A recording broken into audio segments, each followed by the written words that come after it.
Ito, kanina ko pa itong napapansin eh. Kala ko una kahoy o niyog.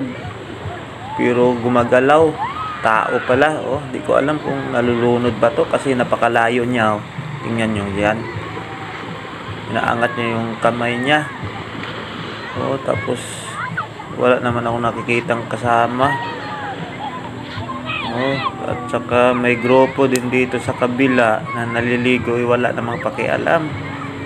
Ayan, parang nalulunod yata guys. Oh, nalulunod nga. Oh, kasi kanina pa yan eh. Oh, palayo siya na palayo. Ayan, may lumalapit na isa. Ayun. Ayun, may tutulong.